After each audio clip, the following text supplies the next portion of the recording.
Hospital security thought he was just another powerful man demanding access, until he looked them in the eye and said, "That's my Nonna."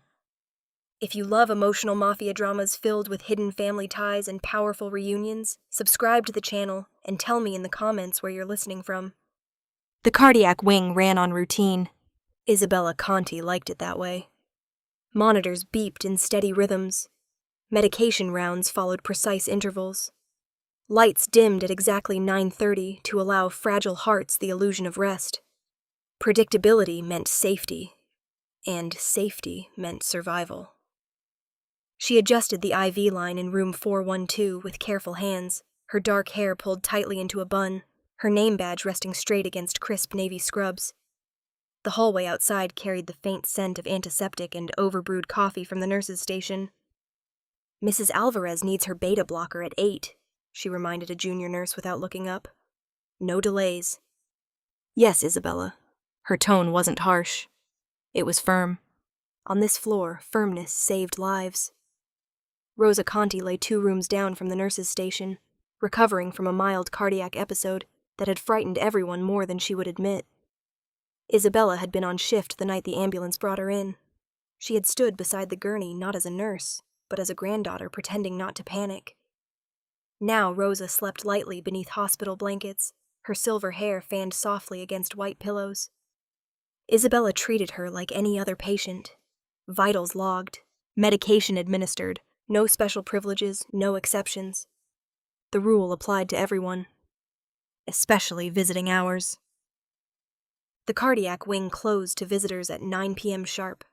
No negotiations, no sympathetic glances, not even for tearful spouses who claimed they just needed 5 more minutes. "He needs rest," Isabella would say calmly. "Stress elevates heart rate." It was rarely argued. Tonight, the hallway had just settled into its quiet nighttime rhythm when the elevator doors opened at 9:47 p.m. Too late. Isabella noticed immediately. The sound of polished shoes on tile did not belong to family members who had rushed in wearing sweaters in worry. It was measured, deliberate. She glanced up from the nurse's station. 3 men stepped out first. Dark suits, earpieces subtle but unmistakable. Their presence altered the atmosphere without a word spoken. The junior nurse beside her stiffened. "Are we expecting someone?" she whispered. "No," Isabella replied. A 4th man exited the elevator last. He didn't rush, didn't look around in confusion. He walked as if he already knew where he was going. Tall, tailored black coat, controlled expression, early 40s perhaps. His posture carried authority without theatrics. He approached the nurse's station directly. "I'm here for Rosa Conti," he said evenly. The use of her grandmother's full name struck Isabella immediately. Not Mrs. Conti, not Rosa.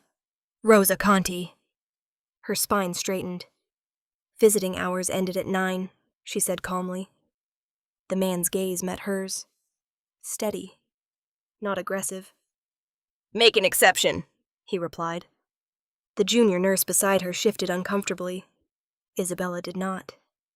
"Cardiac patients require uninterrupted rest," she said. "You can return tomorrow at 10 a.m. The suited men behind him remained silent, but their presence was weight enough. "I won't be long," he said. "That's not how this works." A brief pause, and he studied her face carefully. "And you are?" "Her nurse," Isabella answered. She did not mention granddaughter. Professional distance mattered. He nodded once, acknowledging the authority in her tone. "Tell her Alessandro Romano is here."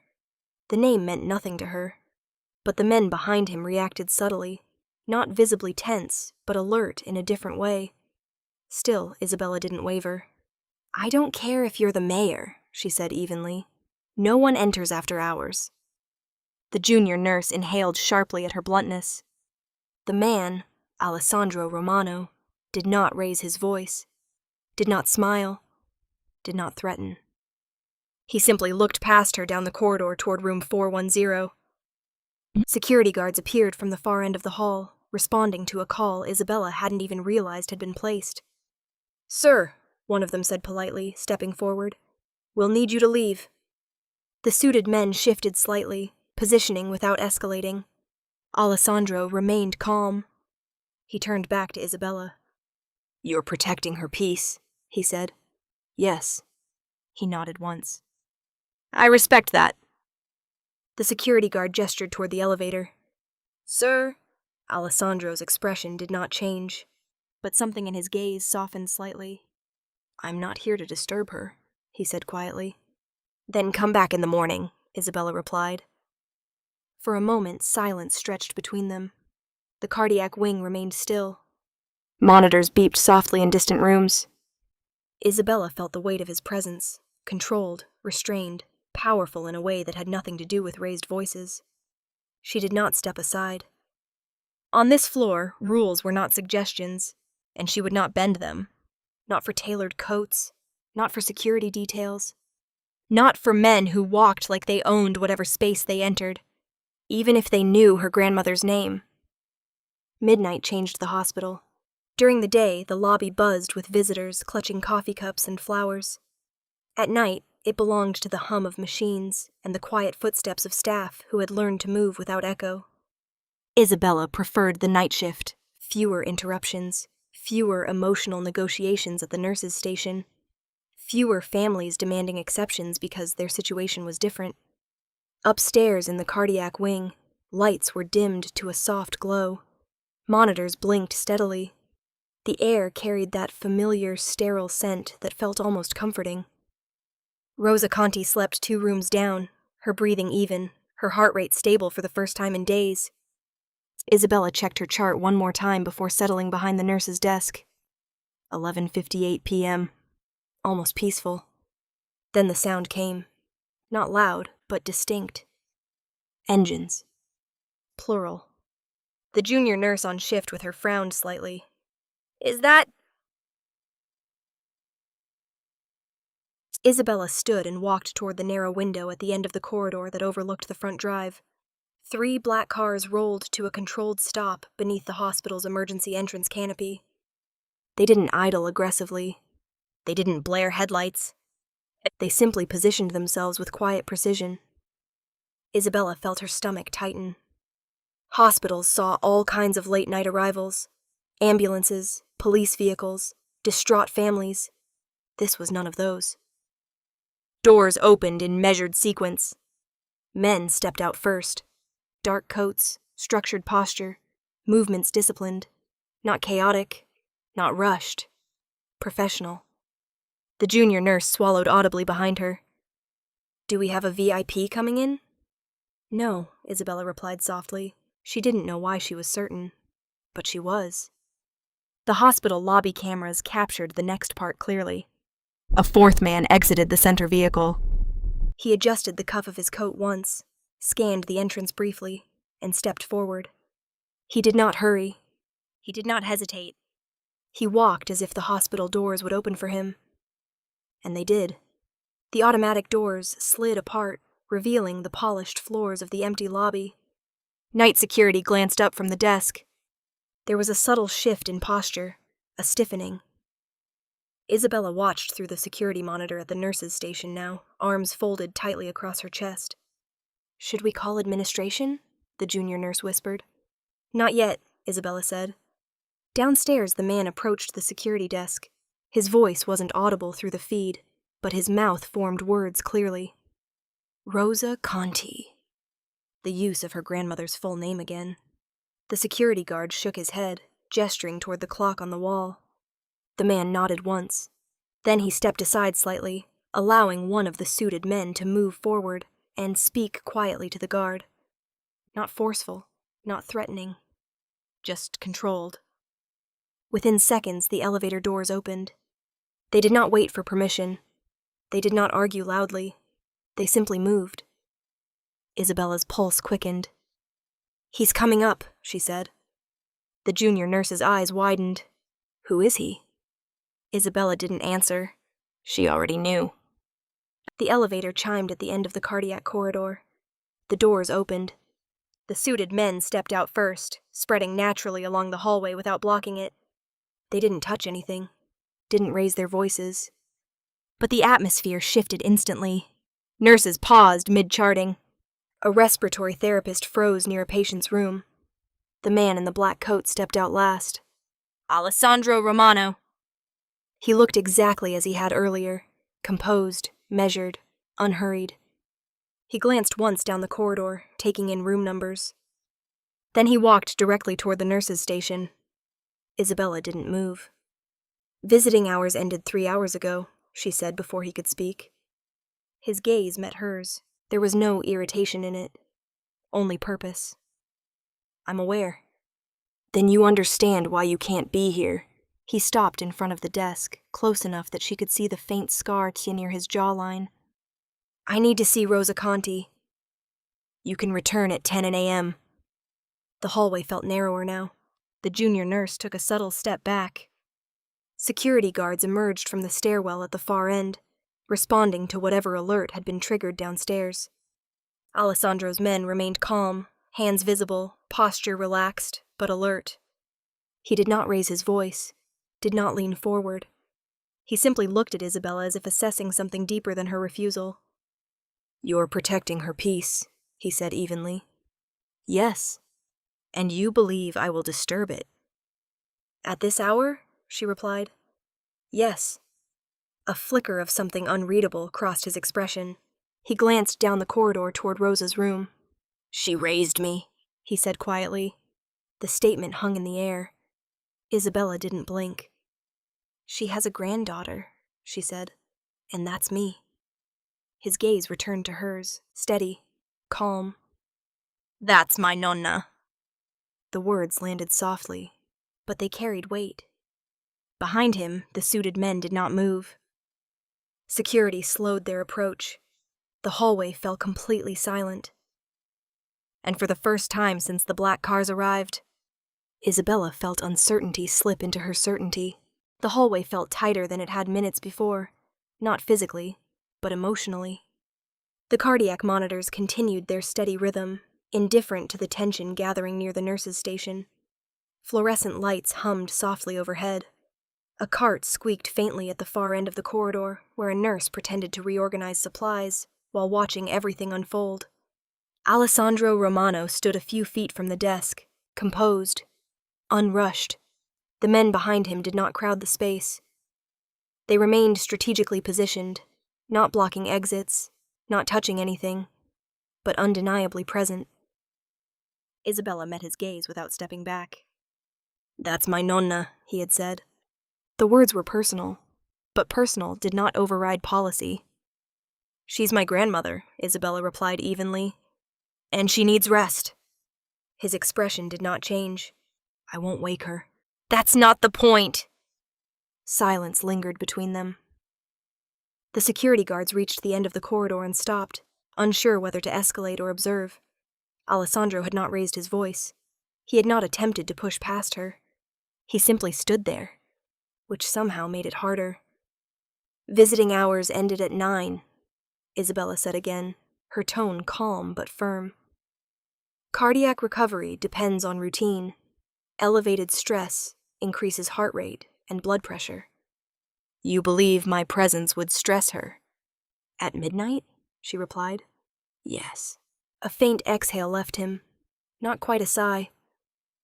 You enforce this equally? He asked. Yes. No exceptions? None. His gaze sharpened slightly. What if she asks for me? She hasn't. And if she does, then you come back during visiting hours. The junior nurse beside Isabella shifted nervously. Isabella, she whispered under her breath. Isabella didn't look away from him. Rules were not suggestions. Not in this wing. Not when fragile hearts were attached to wires and medications calibrated by minutes. Alessandro took one slow step closer to the desk, not aggressively, but deliberately. I am not here to intimidate anyone, he said quietly. I didn't say you were, but you assume it. I assume nothing, she replied. I enforce policy. The distinction mattered. Behind him, one of the suited men subtly adjusted his stance as the security guards moved another step closer. Alessandro raised one hand slightly, a small gesture, and his men relaxed again. Control. Total. You don't look afraid, he observed. I'm not, she answered. That wasn't entirely true. She felt the weight of his presence, the quiet authority in the way he carried himself, the way the hallway had instinctively gone still when he stepped off the elevator. But fear did not determine her decisions. Responsibility did. You know who I am, he said. It wasn't arrogance. It was fact. I know you're not on the approved visitor list for tonight, she replied. The corner of his mouth shifted almost imperceptibly. That's not what I meant. It's the only thing that matters. Silence deepened. Somewhere down the hall, a monitor beeped slightly faster before stabilizing again. Alessandro glanced briefly in that direction, instinctively aware of the sound, then returned his gaze to Isabella. I haven't seen her in years, he said. And you can wait a few more hours. The words left her before she softened them. His jaw tightened faintly. You think I don't respect the rules, he said. I think rules exist so we don't have to negotiate every situation based on emotion. The hallway seemed to hold its breath. The security guard cleared his throat. Sir, he said politely, we'll need you to head back to the lobby. Alessandro did not move. He didn't argue either. He simply looked at Isabella, assessing something deeper than defiance. You're protecting her, he said again. Yes. From me? From disruption. A long pause followed. He studied her face as if searching for weakness, hesitation, compromise. He found none. Finally, he inclined his head slightly. Very well, he said. The security guard exhaled in relief. The tension in the corridor loosened by a fraction. Alessandro stepped back once, creating space between himself and the desk. But before turning toward the elevator, he added quietly, She raised me when no one else would. The statement was softer now. Less declaration, more confession. Isabella's heart flickered, but she did not move aside. That doesn't change the time, she said. For a moment, something like respect passed through his expression. Not irritation, not challenge. Acknowledgement. He turned without protest and walked back toward the elevator, his men falling into position behind him with disciplined silence. The doors slid closed. The hallway exhaled. The junior nurse leaned against the counter. Oh my God, she whispered. Do you know who that was? Isabella kept her eyes on the elevator doors. It doesn't matter, she said quietly. But as the hum of the hospital resumed its normal rhythm, she couldn't shake the weight of his final words. She raised him, and for the first time since enforcing the rule. A thin crack of uncertainty slipped through her certainty. The tension in the corridor thickened before anyone raised their voice. Security had been called quietly the moment the black cars appeared on the camera feed. By the time Alessandro Romano reached the nurses' station, 2 uniformed guards were already stepping out from the stairwell at the far end of the cardiac wing. They weren't aggressive. They didn't rush. But they moved with purpose. Sir, the taller guard said as he approached, his tone professional but firm. Visiting hours are over. We'll need you to come with us. Alessandro didn't turn immediately. His gaze remained on Isabella, not challenging, not pleading, assessing. The suited men behind him shifted subtly, not stepping forward, but aligning their shoulders slightly, creating a quiet line. Isabella felt the air change. The junior nurse beside her inhaled sharply. This doesn't have to escalate, the guard added carefully. Alessandro finally turned his head toward him. There's no escalation, he said calmly. His voice was low, controlled. The kind of voice that didn't need to rise to be heard. The guard extended his arm politely toward the elevator. Please. Alessandro didn't argue. He didn't protest. He didn't signal his men to intervene. He simply stood there for a moment longer. Then he looked back at Isabella. You enforce this for everyone? He asked quietly. Yes, she replied, even now, even with security standing on either side of him. Yes. A faint nod, as if he had expected nothing less. The guard stepped slightly closer, careful not to touch him. We can escort you down. Alessandro glanced once down the hallway toward room 410. Rosa Conti slept behind that door, unaware of the shift in atmosphere gathering just feet away. "Sir," the second guard said, firmer now. The silence stretched thin. Then Alessandro spoke, not loudly, not dramatically, simply. "That's my Nonna." The words landed heavier than any threat would have. The taller guard paused. Isabella felt something in her chest tighten. There was no bravado in the statement, no attempt at manipulation. Just fact. The junior nurse looked between them, confused. "Nonna?" she whispered under her breath. Alessandro's gaze did not leave Isabella's face.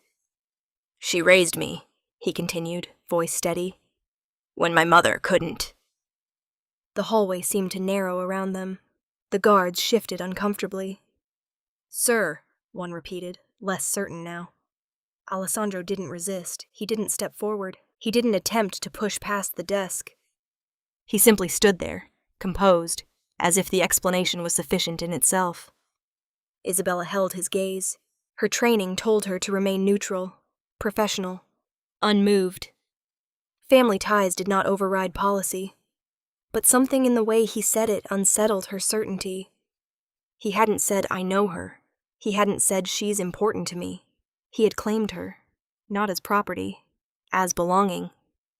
"That doesn't change the rules," Isabella said carefully. Her voice was steady, but quieter. Alessandro gave the faintest nod. "I'm not asking you to change them," he replied. "Then what are you asking?" she said. He exhaled slowly. "To be acknowledged."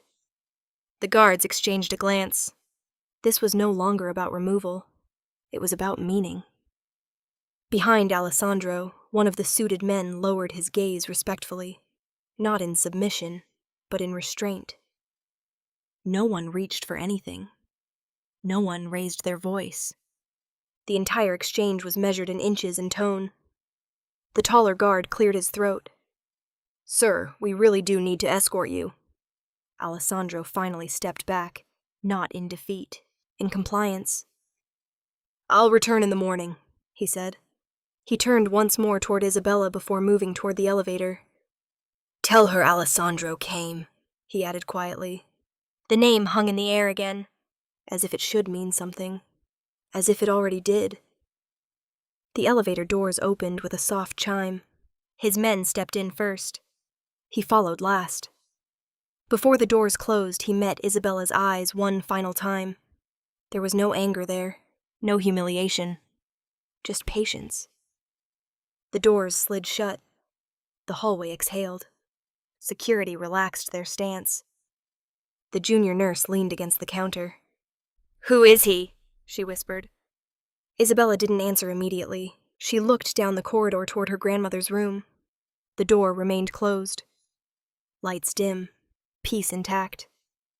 "That's my Nonna," he had said. Not a threat, not a demand, a declaration. And for the first time since she'd enforced the rule, Isabella felt the faintest crack in her certainty that she understood the whole story. The hallway had just begun to settle again when it happened. The elevator doors had closed. Security had stepped back into their quiet posts. The junior nurse exhaled for what felt like the first time in minutes. Isabella stood behind the nurse's station, charting Rosa's medication update, forcing her hands to remain steady. Midnight calm was returning, until a voice drifted faintly down the corridor. Not loud, not urgent, just a low murmur near the elevator. Alessandro speaking quietly to one of his men before stepping inside. Isabella couldn't make out the words, but someone else did. 2 rooms down, the soft rustle of hospital sheets broke the silence. Then, "Ale?" The voice was thin with age, but unmistakable. Isabella's pen froze in her hand. Security paused mid-step. The junior nurse blinked. The elevator doors were still open. Alessandro turned. The sound had carried clearly down the hall. "Ale!" Rosa called again, stronger now. "Alessandrino!" The nickname cut through the corridor like something alive. Isabella's heart slammed against her ribs. No one called him that. No one in the hallway even knew that name. The suited men near the elevator stiffened slightly, not in defense, but in surprise. Alessandro stepped out of the elevator slowly, not rushed, not frantic, but something in his posture had changed. Rosa's door creaked open. She stood in the doorway in a pale hospital gown, one hand braced against the frame, IV line trailing carefully behind her. "Nonna!" Isabella breathed, hurrying toward her. But Rosa didn't look at her. Her eyes were fixed down the hall, on him. The distance between them was nearly 30 feet, and yet the moment felt intimate. Recognition, pure and immediate. "Alessandrino," she repeated, her voice trembling with warmth. "You grew taller." A faint, almost imperceptible shift passed over Alessandro's face. The calm, controlled mask softened. He took a single step forward. "Nonna," he said quietly. Not Rosa, not Mrs. Conti. Nonna. The hallway fell completely silent. Even the monitors seemed quieter.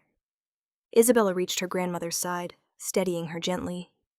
"You shouldn't be out of bed," she whispered urgently. Rosa waved her off. "Do not scold me in front of my grandson," she murmured. Grandson. The word hit Isabella like a physical thing. "He's not," she began, but the sentence died in her throat. Rosa's gaze never left Alessandro. "I knew that voice," she said softly, "even if the years tried to hide it." Alessandro walked toward her slowly now. Security did not intervene. No one moved. Each step was measured, deliberate, as if crossing sacred ground. "You still walk too stiffly," Rosa added, her tone faintly teasing. "Like you are carrying the world on your shoulders." A flicker of something almost like a smile touched his lips. "You used to tell me that," he said, "and you never listened." He stopped a few feet from her, close enough now that Isabella could see it clearly. The change in his eyes, the authority, the control. All of it dimmed slightly in the presence of this elderly woman in a hospital gown. "You disappeared," Rosa said quietly. "I was sent away," he corrected gently. "Same thing," she replied. Isabella looked between them, her mind racing. "You know him," she said softly. Rosa finally glanced at her granddaughter. "I changed his diapers," she said matter-of-factly. "Of course I know him." The junior nurse gasped softly behind the station. Alessandro lowered his head slightly, not in submission, but in respect. "You should be in bed," he said gently. "And you should have visited sooner," Rosa shot back. The exchange felt effortless, old, familiar, not rehearsed. Isabella's chest tightened. "You raised him?" she asked, barely above a whisper. Rosa's gaze softened. "For a while," she said, "when his mother needed help." Alessandro's eyes flickered briefly. Something guarded there, but he did not contradict her. "You were always stubborn," Rosa added to him. "You taught me," he replied. Silence settled again. Not tense. Full. Isabella felt the ground beneath her assumptions shift. This wasn't a man invoking sentiment to gain access. This was history. Real. Lived. "You still make trouble?" Rosa asked, studying him carefully. A faint pause. "I try not to," he said. She snorted softly. "You were never good at that." The hallway seemed to breathe again. The nickname lingered in the air. Alessandrino. A name that belonged to a boy, not a boss, not a man escorted by security. Just a child once held in her grandmother's kitchen. And in that moment, Isabella realized something undeniable. The man she had blocked at the nurse's station was not trying to bypass rules. He had come home, and Rosa had known him before he ever said a word. Rosa was finally back in bed. It had taken gentle persuasion, and Isabella's firm nurse voice, to guide her from the doorway and settle her against the pillows again. Alessandro had stepped back without protest, giving them space, though his presence still filled the room in a way that was impossible to ignore. The hallway outside had resumed its quiet rhythm. Security had retreated to a respectful distance. Alessandro's men waited near the elevator, silent and disciplined. Inside room 410, the air felt different, full of something old. "Close the door," Rosa murmured. Isabella hesitated only a second before doing so. The latch clicked softly. Rosa reached for Alessandro's hand as if he were still 10 years old, instead of a man flanked by suited guards. "You look tired," she said gently. "I don't rest much," he replied. You never did. Isabella stood at the foot of the bed, arms folded loosely, trying to reconcile the image in front of her with everything she thought she knew. "Nonna," she said carefully, "how do you know him?" Rosa looked at her granddaughter with a calm that suggested this conversation had been inevitable. "He lived with us," she said simply. The words landed like a quiet detonation. "What?" Isabella breathed.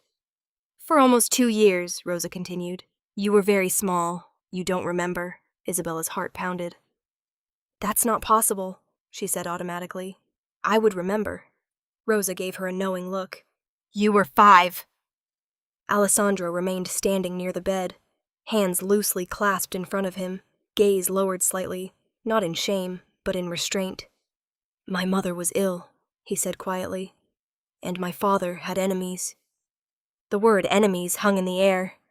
Isabella's stomach tightened. "What kind of enemies?" she asked.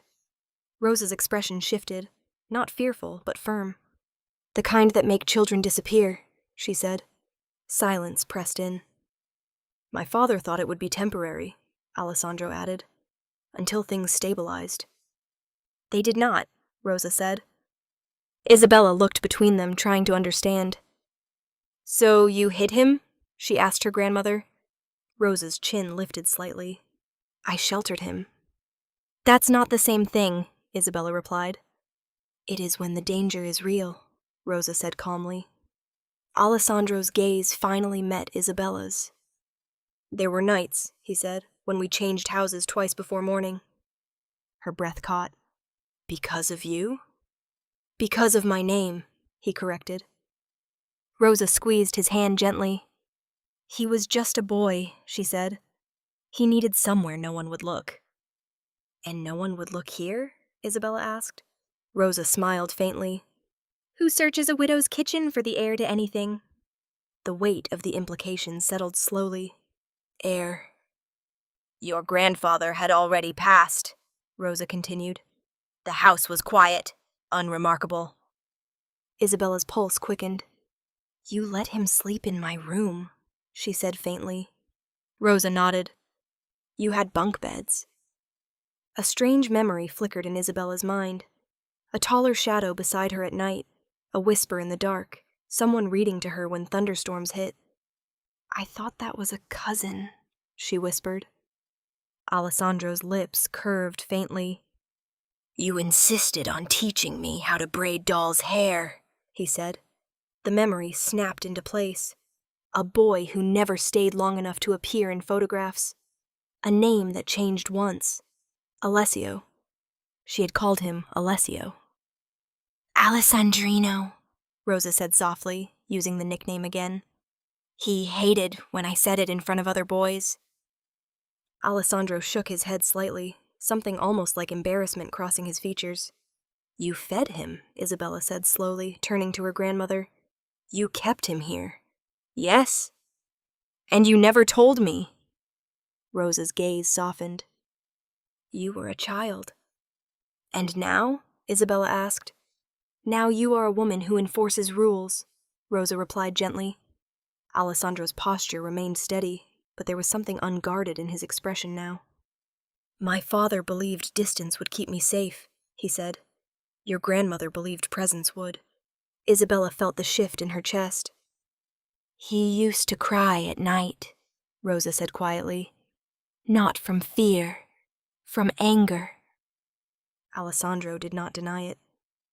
"I told him anger is a fire that burns the wrong things first." "You never listened to that part," she added. He allowed the faintest hint of a smile. "I learned, eventually." Isabella exhaled slowly. "So when you came here tonight," she said to him, It wasn't to demand access. No, he replied. It was to see her. And you didn't call because... Calling leaves records, he said calmly. The reminder of his world slipped back into the room. And you've been protecting her since? Isabella asked quietly. Rosa answered before he could. I never needed protection, she said. Alessandro's gaze flickered. You had it anyway. Silence settled between them.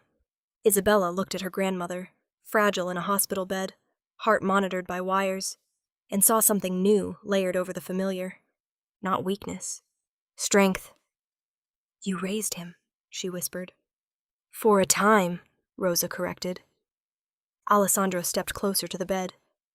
And I never forgot, he said quietly. Isabella finally understood. The man she had blocked at the nurse's station wasn't just invoking sentiment.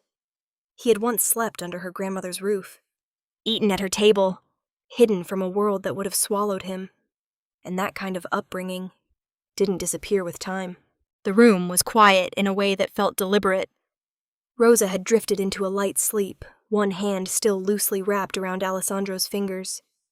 The monitors beside her bed blinked steadily, green lines rising and falling with reassuring rhythm. Isabella stood near the window, arms folded, watching the reflection of the two of them in the dark glass. Her grandmother looked small against the hospital pillows. Alessandro looked immovable. You should let her rest, she said quietly. I will, he replied. But he didn't pull his hand away yet. Isabella studied him for a moment before speaking again. You said enemies, she said softly. You didn't explain. Alessandro's jaw tightened faintly. It was a different time, he said. That's not an answer. He released Rosa's hand carefully, easing it back onto the blanket, and stepped away from the bed. He didn't move toward the door. He stayed in the room. There were people who believed hurting a child would shift power, he said evenly. The calmness in his voice unsettled her more than anger would have. They knew who you were, she asked. They knew who my father was. And that made you a target. Yes, the word carried no self-pity, just fact. Isabella felt a chill crawl up her spine. And my grandmother just took you in? She didn't hesitate, he replied. She understood the risk? She understood enough. He walked toward the window, standing a few feet from her now. In those 2 years, he continued, no one thought to look for me in a widow's kitchen. No one thought to question why I walked to school from a different address. Isabella swallowed. But someone could have, she said. Yes. And if they had, Alessandro met her gaze directly, they would not have left. The certainty in his tone told her he meant it. She looked back at her grandmother. She could have been killed, Isabella whispered. She knew that, he replied. Silence pressed between them. Why would she risk that? Isabella demanded softly. Alessandro's expression shifted slightly. Because my mother once did the same for her. The answer caught her off guard. What? Years before I was born, he said. Your grandfather was threatened over a business dispute. My mother helped move your family quietly for several weeks. Isabella blinked. I never heard that. You weren't meant to, he said.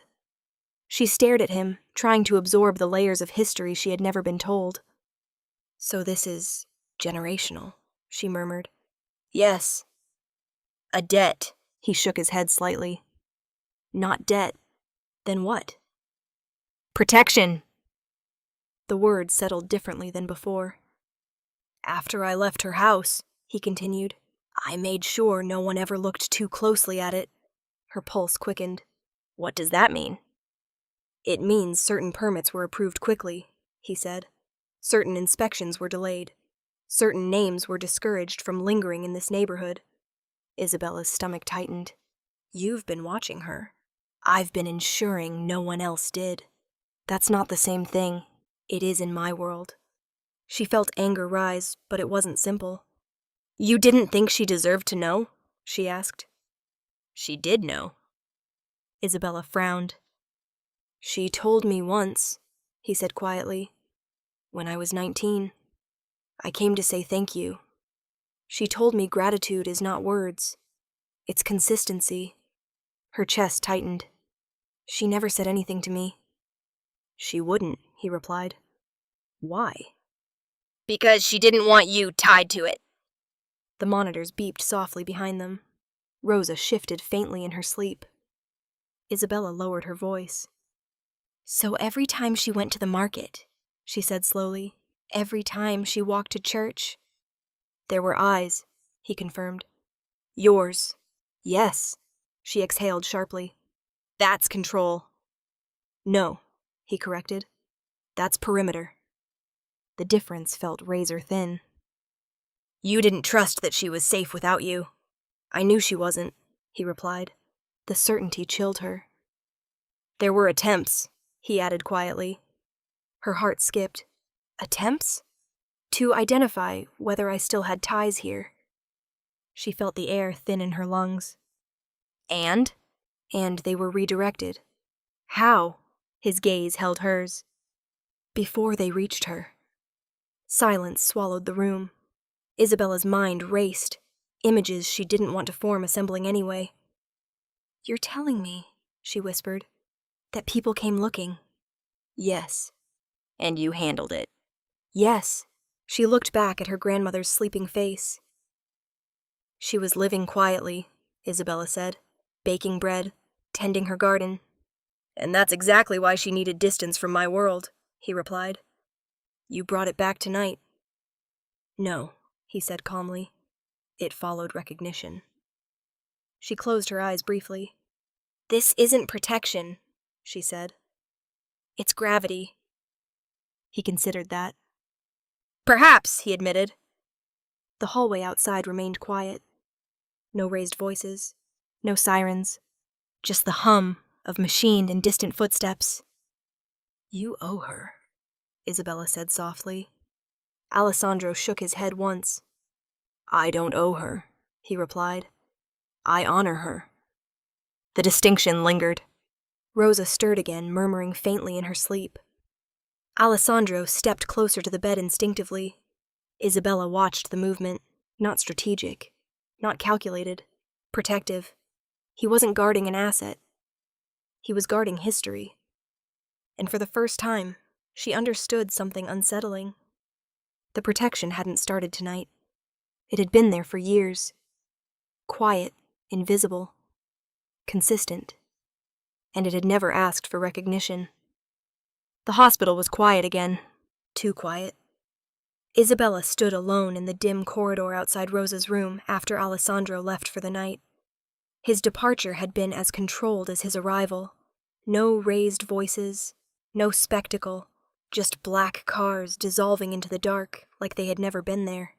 But the air hadn't returned to normal. Not inside her. She walked slowly back to the nurse's station, the soft rubber soles of her shoes whispering against the polished floor. Monitors blinked, oxygen machines hummed. A distant patient coughed in their sleep. Ordinary sounds. Ordinary night. And yet nothing felt ordinary anymore. Her grandmother had lived quietly for decades. Morning market trips, church on Sundays, fresh bread cooling by the kitchen window, stories about neighbors, not about danger. Isabella had believed that was the whole picture. Now she understood it had never been just peace. It had been protected peace. She sank into the chair behind the desk, staring at the glowing screen of a patient chart without seeing it. Protection. Perimeter. Redirection. Alessandro had spoken about it as if it were infrastructure, as if safety was something engineered, maintained, monitored. She hated how calm he had been.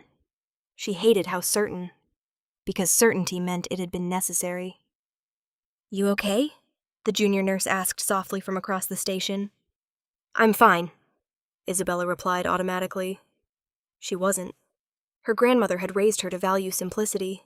Work hard. Stay honest. Don't owe anyone. And yet, somewhere beneath that simplicity, there had been invisible lines drawn by a man who commanded loyalty with a nod. Isabella stood and walked back toward Rosa's room. Her grandmother slept peacefully, face relaxed, heart rate steady.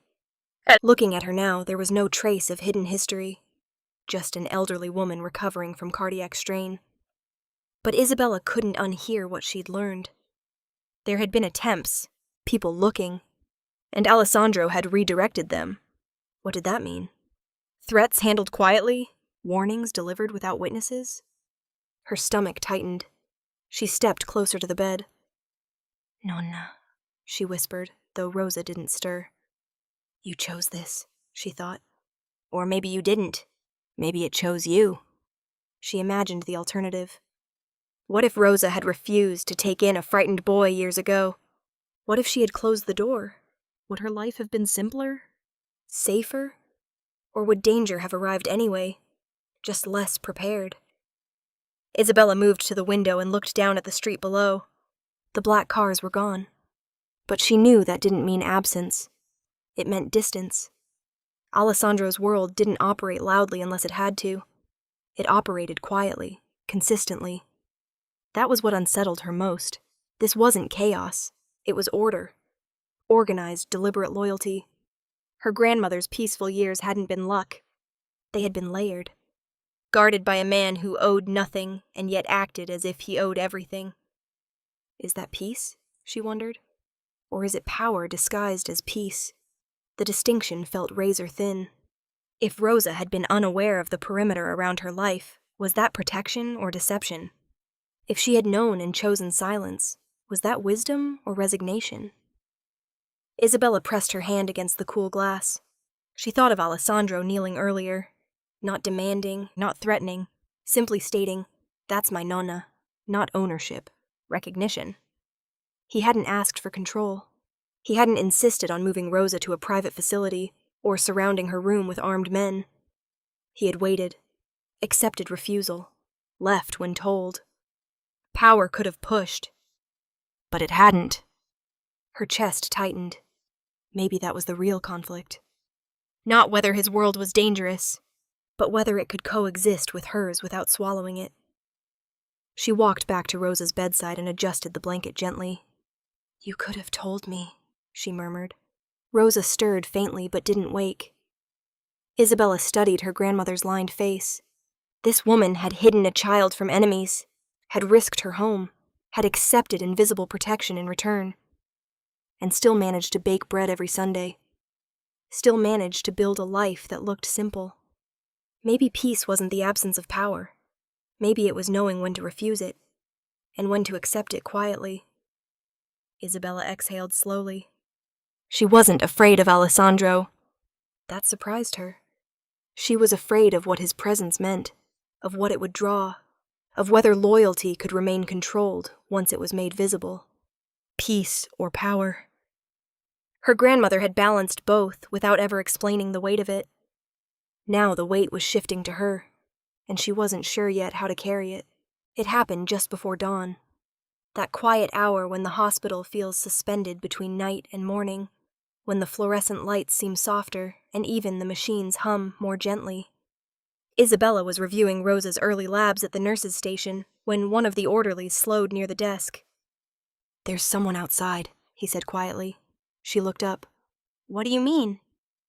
"Third floor courtyard side," he replied. "He's been there a while." Her pulse tightened. Rosa's room faced the courtyard. Isabella walked calmly down the corridor, not wanting to alarm anyone. She stepped into the small waiting alcove that overlooked the side garden. A man stood near the hedge line, partially obscured by early morning shadows. He wasn't dressed like a visitor. No flowers, no coffee cup. Just a dark jacket and a phone held slightly higher than necessary, angled upward, toward the windows, toward room 410. Her stomach dropped. He adjusted his stance subtly, pretending to scroll, then lifted the phone again. Click. Isabella didn't hear the shutter, but she knew the motion. Her breath went shallow. She stepped back from the window instinctively. "Call security," she told the orderly, her voice steady despite the tightening in her chest. As she turned to move toward Rosa's room, she saw something else. Across the street, parked in a nondescript gray sedan she hadn't noticed before, sat one of Alessandro's men. He wasn't in a black car this time. He wasn't obvious. But he was watching. And he had seen it too. The courtyard man lowered his phone again. Another subtle angle. Another click. He began to shift his weight as if preparing to leave. The gray sedan door opened quietly. One of Alessandro's men stepped out. Not hurried, not aggressive, just direct. He crossed the street with the same measured stride Isabella had come to recognize. The photographer glanced up. Their eyes met. The tension was immediate. The suited man didn't run, didn't shout. He simply closed the distance. The courtyard man turned casually as if to walk away. The suited man reached him before he could. A hand landed lightly on his shoulder, not forceful, but unignorable. Isabella watched from behind the glass, her heart pounding. There was no visible confrontation, no raised fists, no drawn weapons. Just quiet conversation. Controlled proximity. The suited man leaned in slightly, saying something too low to hear. The photographer's posture shifted, stiffened, then faltered. He glanced once toward the hospital windows, toward Rosa's room, then back at the man in front of him. The suited man extended his hand, palm open. The phone was surrendered without resistance. Her pulse hammered. This wasn't chaos. It was choreography. The suited man scrolled briefly through the device, expression unreadable. Then he held the phone out again. The photographer hesitated. The suited man shook his head slightly. A warning! The photographer swallowed visibly. He nodded. The phone was handed back. No dramatic destruction. No theatrical snapping of hardware. Just a quiet understanding. The suited man stepped back. The photographer left the courtyard without looking up again. Gone within seconds. The gray sedan door closed softly. The man returned to his seat. Invisible again. Isabella stood frozen behind the glass. Security arrived moments later, breathless and late. Where is he? One of them asked. He left, Isabella replied quietly. Did he threaten anyone? She hesitated. No, because that wasn't what it had been. It hadn't been threat. It had been correction. She walked quickly to Rosa's room. Her grandmother still slept peacefully, unaware of the moment that had just unfolded beneath her window. Isabella adjusted the blinds halfway down. Her hands trembled slightly now that the adrenaline had space to move. A soft knock sounded at the door. She turned. Alessandro stood there. He must have arrived minutes ago. His presence felt inevitable. He won't return, he said calmly.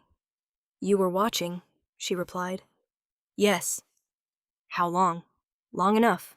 She stepped into the hallway, closing the door gently behind her. This is what I was afraid of, she whispered. This is what I prevent, he corrected quietly. He was just taking pictures. He was confirming location, Alessandro replied.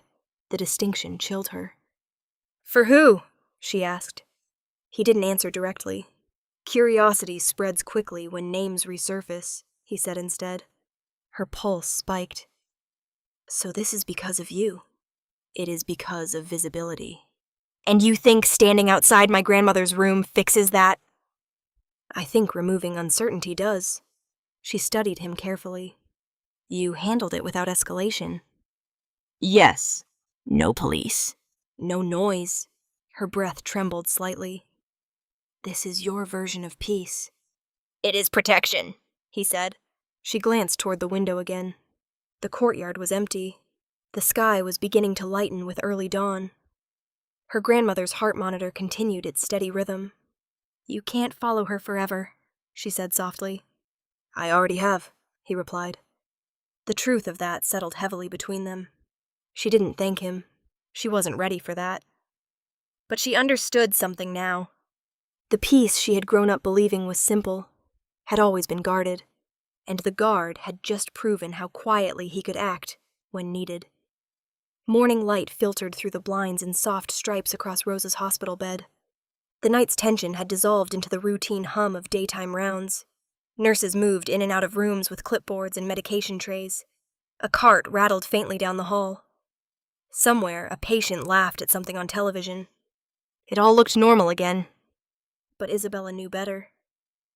She stood by the window in Rosa's room, arms folded, watching Alessandro speak quietly with one of his men near the far end of the corridor. His presence was less obvious in daylight, no dramatic entrances, no midnight confrontations, just controlled stillness. He stepped inside a moment later. Rosa was awake now, propped against her pillows, sipping water slowly. "You look thinner," she said to him immediately. Alessandro almost smiled. "You look stronger," he replied. She waved a dismissive hand. "Flattery doesn't suit you." He stepped closer to the bed, but remained careful not to loom. There was something deliberate in the way he positioned himself, visible but not dominating. Isabella studied him carefully. "You handled the man outside," she said quietly. "Yes." "And that's the end of it?" "For him," Alessandro replied. She didn't like the phrasing. "And for whoever sent him?" she pressed. His gaze shifted to her, steady. "They understand now." "Understand what?" "That this hospital is not an opportunity." Silence lingered. Rosa looked between them with mild curiosity. "You two argue too much," she said. "We're not arguing," Isabella replied. "You are," Rosa corrected gently. "You just do it quietly." Alessandro exhaled faintly. "I won't demand anything," he said, his tone shifting slightly, more direct now. "No relocation, no change in her care, no interference with hospital policy." Isabella held his gaze. "That's surprising." "It shouldn't be." She raised an eyebrow. "Men like you don't usually settle for partial involvement." "I'm not settling," he replied calmly. "I'm defining boundaries."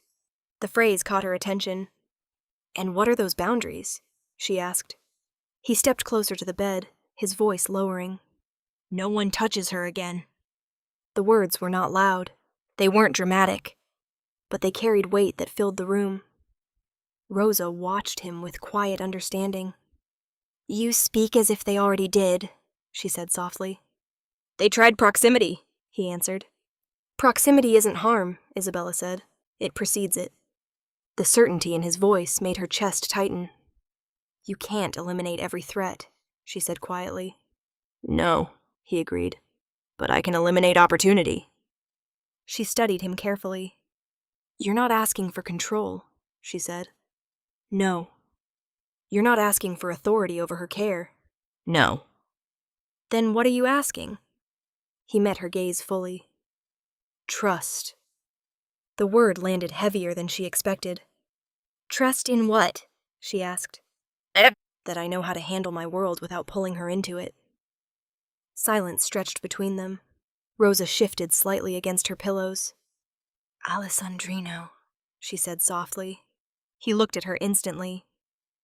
"You are not responsible for everything," she continued. He didn't answer. "You were a boy once," she added. "Not a shield." His jaw tightened faintly. "I am what I needed then," he replied. Isabella felt the weight of that. "You think this is repayment," she said quietly. "No," he corrected. "It's continuity." The word lingered. Rosa smiled faintly. "You always liked big words." Alessandro's lips curved slightly. "I learned from you." The room felt smaller again, not from tension this time, but from history. Isabella exhaled slowly. "If I agree to this," she said carefully, "it's not because I trust your world." "It doesn't need to be," he replied. "It's because I trust my grandmother's judgment." "That's enough," he said. She studied him one more time. No demand in his posture, no subtle threat, just unwavering certainty. "Will there be more cars outside?" she asked. "Not visibly." "And more men watching?" "Yes." "At a distance?" "Yes." She nodded slowly. "This is the last time I hear about something like that from an orderly instead of you." He held her gaze. "Agreed." Rosa closed her eyes briefly, satisfied. "You both exhaust me," she murmured. Alessandro stepped back slightly, giving her space. The promise hung in the air. Not flashy, not dramatic. Just defined. No one touches her again. Isabella didn't know whether to feel reassured or unsettled. But she understood something clearly now. He wasn't trying to take over her grandmother's life. He was reinforcing its perimeter, and whether she liked it or not, the perimeter had always been there. The afternoon light was softer than usual. Rosa had insisted on sitting up in the chair by the window instead of lying in bed. Isabella adjusted the blanket over her knees, checked the IV line one more time, and made sure the blinds were angled just enough to let in warmth without glare. Alessandro had stepped out an hour earlier, promising to return the next day during proper visiting hours. For the first time since midnight, the room felt quiet without tension attached to it. Just grandmother and granddaughter. "Sit," Rosa said, patting the chair beside her. Isabella hesitated. "You need rest." "I need honesty," Rosa replied. That tone, the one that meant resistance, was pointless. Isabella sat. For a moment, neither of them spoke. The courtyard below was empty now. No unfamiliar figures. No subtle movements near hedges. "He frightened you," Rosa said gently. Isabella exhaled. "Not him," she admitted. "What he represents." Rosa smiled faintly. Representation is rarely accurate. "He has men," Isabella said. "Cars, influence, people taking photographs of your room." "And yet," Rosa replied calmly, "I slept." That unsettled her. "You weren't afraid?" Rosa looked at her carefully. "I have lived long enough to know the difference between noise and danger." "And what is this?" "Noise," Rosa said. Isabella shook her head. "That man outside this morning wasn't noise." "No," Rosa agreed softly. "He was curiosity." The distinction irritated her. "You sheltered him from enemies," Isabella said. "You knew what kind of world he came from." "I knew what kind of boy he was." "That's not the same thing." "It is to a grandmother." Silence stretched. Isabella studied the lines in her grandmother's face. Age, yes, but not fragility. "You risked your life," she said quietly. Rosa nodded once. "Yes. Why?" The question had lingered since midnight. Rosa leaned back in the chair, eyes drifting toward the courtyard. "When he arrived at my door," she said slowly, "he was thin, angry, watching every shadow." Isabella listened carefully. "He did not ask for help," Rosa continued. "He stood there like he was waiting to be turned away." Her chest tightened. "I had seen that look before," Rosa said. "In who?" "In your grandfather." The memory settled heavily between them. "He was proud," Rosa said. "But pride does not protect a child." "So you chose him over safety," Isabella whispered. "I chose humanity over reputation," Rosa corrected gently. Isabella frowned. "What does that mean?" "It means I did not ask what his father did," Rosa replied. "I asked what he needed." Silence. "And what did he need?" Isabella asked softly.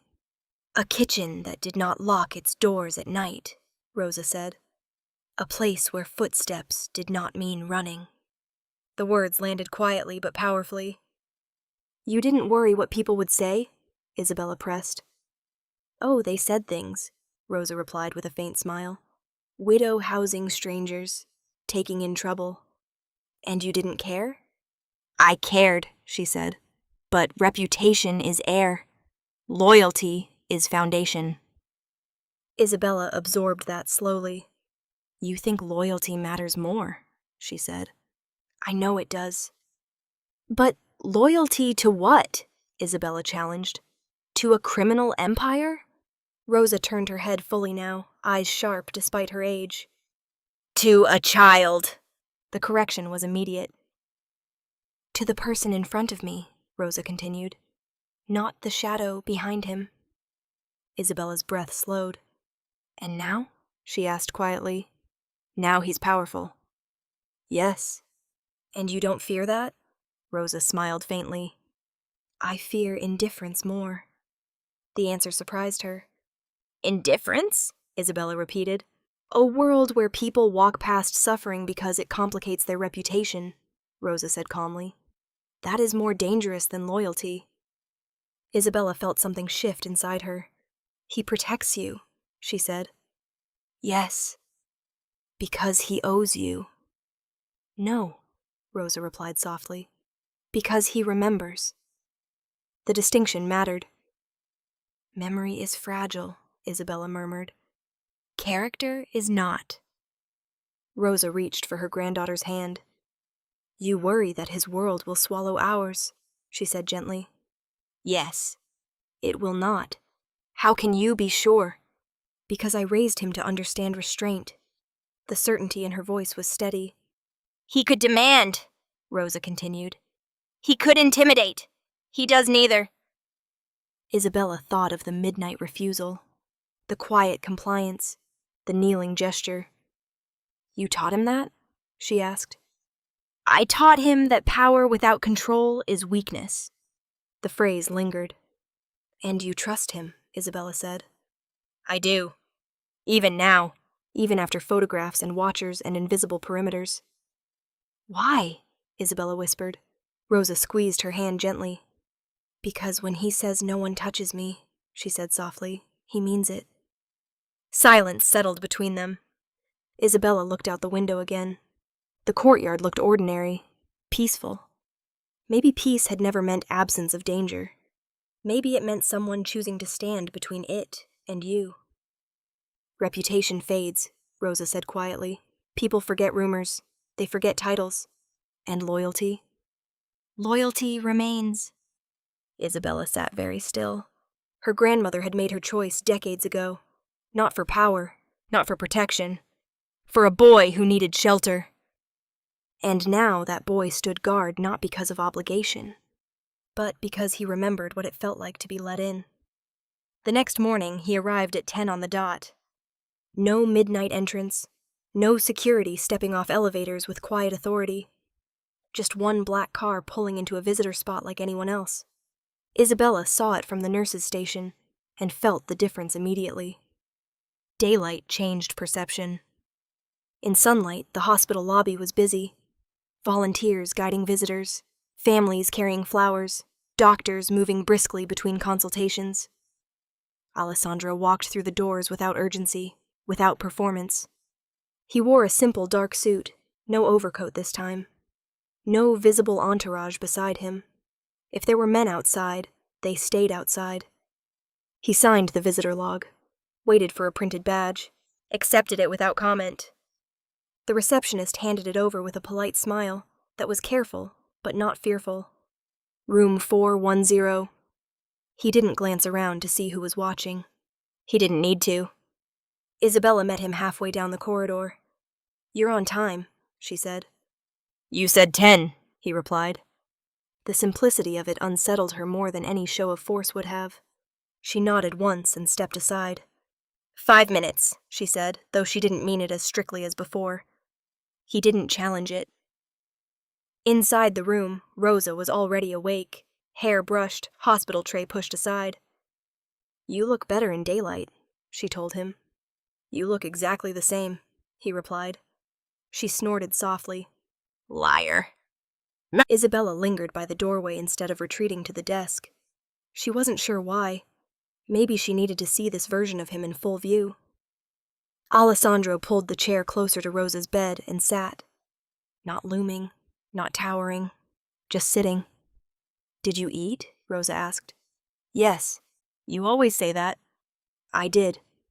She narrowed her eyes suspiciously, then seemed satisfied enough.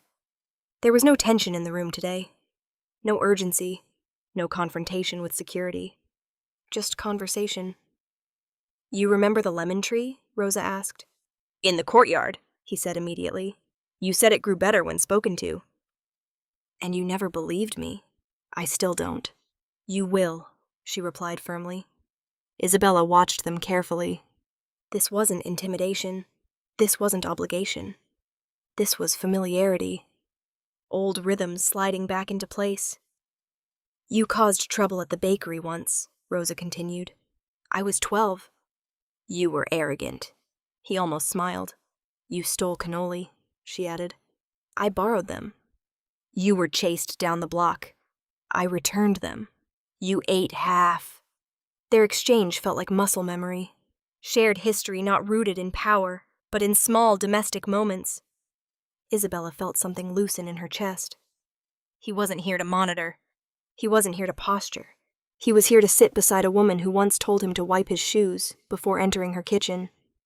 You see, Rosa said suddenly, turning to Isabella. He can behave. For now, Isabella replied.